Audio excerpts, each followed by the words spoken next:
Hello friends, आपका स्वागत है मेरे चैनल भक्ति की शक्ति में।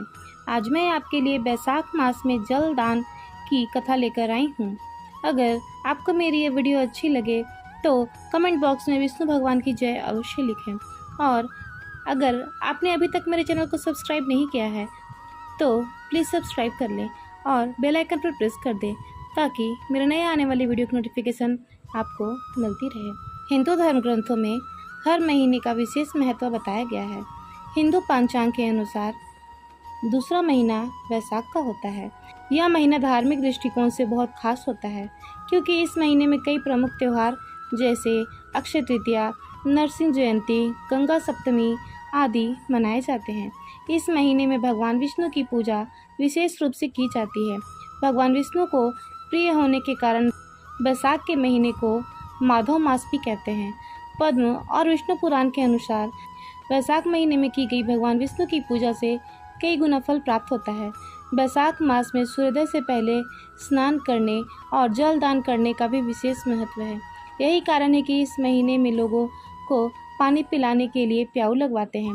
मान्यता है कि इस महीने में प्यासे लोगों को पानी पिलाने से त्रिदेव यानी ब्रह्मा, विष्णु और महेश तीनों देवों की कृपा प्राप्त होती है।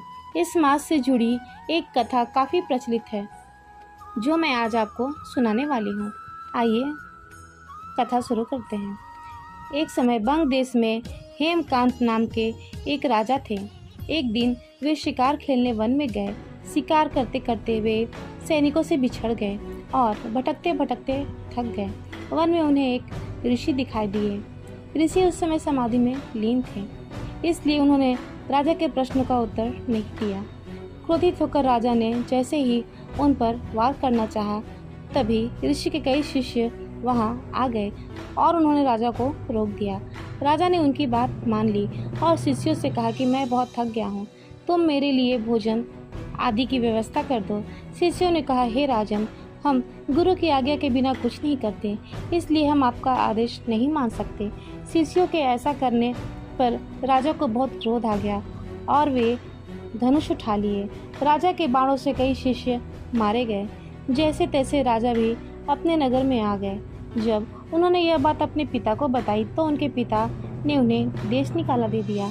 राजा साधारण वेश में वन में भटकते रहे। इस तरह 28 वर्ष बीत गए। एक बार वैशाख मास में एक मुनि जंगल से गुजर रहे थे। तभी भूख प्यास से व्याकुल होकर वे बेहोश होकर गिर पड़े। हेमकांत ने उन्हें बेहोश होते देख लिया और पानी आदि की व्यवस्था की। हेमकांत के ऐसा करने से उनके पाप कर्म नष्ट हो गए। अंत समय में यमदूत जब हेमकांत के प्राण लेने आए तब वह भगवान विष्णु का ध्यान करने लगे। तभी भगवान विष्णु के दूत वहां प्रकट हुए और उन्होंने यमदूतों से कहा, वैशाख मास में एक मुनि को जल पिलाने और उनके प्राण बचाने के कारण अब हेमकांत निष्पाप हो गए हैं, इसलिए आप यहाँ से जाएं।